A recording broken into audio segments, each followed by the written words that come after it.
Hey everybody, Adam Bate here, and welcome to the video on understanding and using tags and categories within your blog. Each post can have both a category and a tag. You'll see I'm in the post section right now of my blog. I just finished publishing the first of many to come.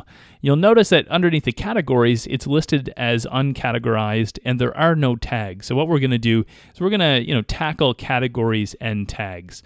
The first thing we're going to want to do, though, is sort of understand and set up the categories. So why don't we click on categories over here to the left underneath the post heading. And you'll notice uncategorized. That's the default category in WordPress. The first thing we're going to do before we even add new categories and figure all that out is I don't like the term uncategorized. I think it's very generic. And unfortunately, there needs to be a default. What I like to set the default as is just a general category. So why don't we click on that, change the name uncategorized to general, change the slug to general, and then update. So now at least when we publish a post, it doesn't say uncategorized, it just says general, which I think makes it look and feel a little better than sort of the uncategorized thing. That said, let's dive into categories. So what exactly are categories? They are just as they sound. They're the different category of content that you're going to be publishing. Maybe this, like in my instance, maybe this is a healthy living or a fitness blog. I'm going to have some different categories. I'm going to have fitness. So maybe I'll create a category for fitness. So all you need to do to create a category is put in the name, put in the slug. The slug will be generated for you, but I like to just copy it as is.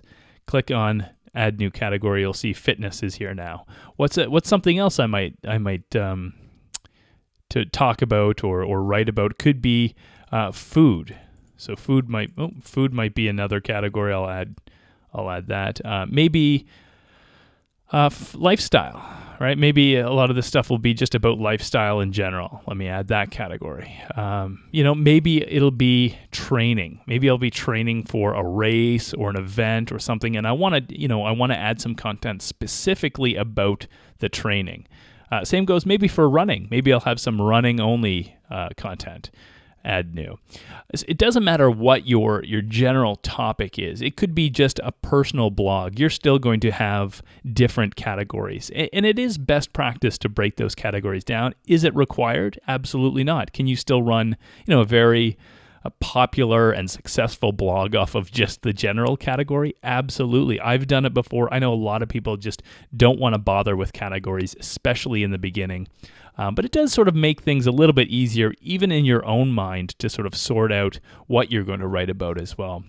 If it were a personal blog, it could be, you'd have a professional category, a personal category, maybe a family category if you're talking about your family. Maybe a lifestyle category as well, maybe relationships. There's all kinds of different categories that you could create for your blog. So get creative, create some of these categories. And then once you're done creating the categories, we're going to go back to posts quickly. So click on all posts. We're going to click on the post that we created. And you'll notice here, if you want to edit the categories, you'll scroll down to categories here. You'll notice there's a bunch of checkboxes. So posts can have multiple categories. As a rule of thumb, I like to keep my posts to, one or two categories max. In this case, since it's just, the first of many to come, it probably is best suited for a general. But let me just change that to a fitness and update. And there, now it's updated to the fitness category. And what you'll notice in our URL structure, so if we view this post online, you'll see the blog URL is adamsfitnessblog.com/fitness/the first of many to come. This is important to understand because that /fitness is the category it's in.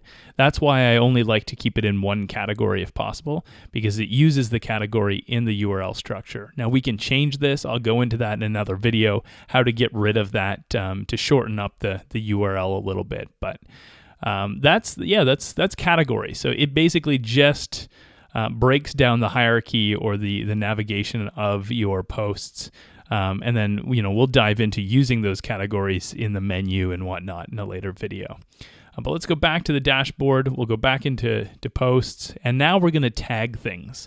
Now, this could be an easy way to find things that you're looking for in your blog, whether, it might be people on your blog searching. Maybe they want to search for, a specific race, or they want to search for, a particular recipe, or, maybe they're looking for wedding information, or they're looking for, some household stuff. Whatever they might be looking for, tags are a great way to let them find it. So I may have, if I go into tags first, let's create a few tags. So it could be, I don't know, maybe 10K race. And let's do 10K race. It could be, marathon. I could tag it. I don't know. It could be anything. Could be, it could be someone. Like maybe I was racing with, with a significant other. Maybe I was racing with a great friend.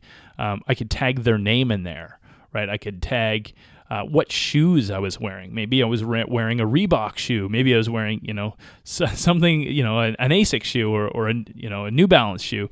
You can tag those in here. And so tags can be just a lot and all over the place if you want to let them. And I'll show you, if you go to posts, we'll edit this post, you can actually add tags right in here as well.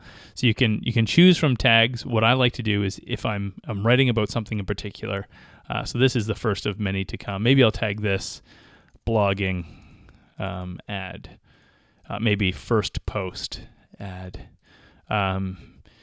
maybe those are the only two. If maybe it was a post on marathon training, or losing the first 2 pounds or the first 5 pounds, then maybe I'll tag it something else. Maybe I'll tag a weight loss, or success, or accountability or something. You can tag it whatever you want. Some people use tags, some people never use tags. Personally, I very rarely use tags.